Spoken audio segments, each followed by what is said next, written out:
வணக்க நண்பர்களே, மீண்டும் உங்களை சந்திப்பதில் மகிழ்ச்சி. ஒரு சப்ஸ்கிரைபர் கேட்ட கேள்வி இது. அவங்க என்ன கேட்டாங்கன்னா, சார் அடிக்கடி இந்த ரூ. 354 புடிச்சிக்கிறாங்க சார். ஏஎம்சின்னு புடிச்சிக்கிறாங்க.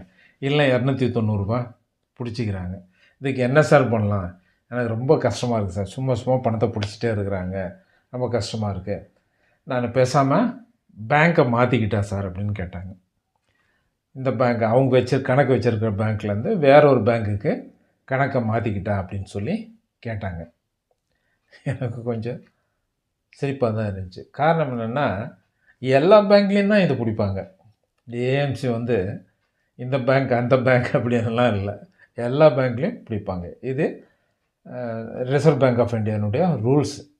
ஏஎம் மெயின்டெனன்ஸ் சார்ஜ் வருஷத்துக்கு ஒரு தடவை பிடிக்கணுன்றது ரிசர்வ் பேங்க் ஆஃப் இந்தியானுடைய ரூல்ஸ். அதனால் நீங்கள் எந்த பேங்க்குக்கு அக்கௌண்ட் மாற்றினாலும் சரி, அந்த பேங்க்கில் இந்த அமௌண்ட்டை பிடிக்க தான் செய்வாங்க. வருஷத்துக்கு ஒரு தடவை பிடிக்க தான் செய்வாங்க.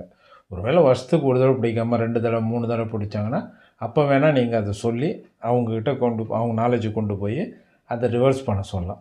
மற்றபடி நீங்கள் எந்த பேங்க்குக்கு போனாலும் சரி, உங்களுக்கு ஏடிஎம் கார்டுக்கு சார்ஜ் பண்ண தான் செய்வாங்க.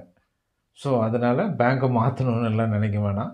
அது இருந்துட்டு போகுது, என்ன பண்ணுறது, நான் தலைவிதி கட்டி தான் ஆகணும் அப்படின்ட்டு பணத்தை கட்டிடுங்க. வேறு வழி இல்லை.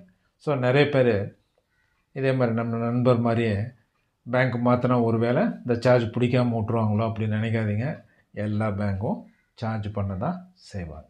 ஸோ இது சொல்கிறதுக்காக தான் இந்த வீடியோ. இந்த வீடியோ பிடிச்சிருந்தால் லைக் பண்ணுங்கள், ஷேர் பண்ணுங்கள், சப்ஸ்கிரைப் பண்ணுங்கள். நன்றி, வணக்கம்.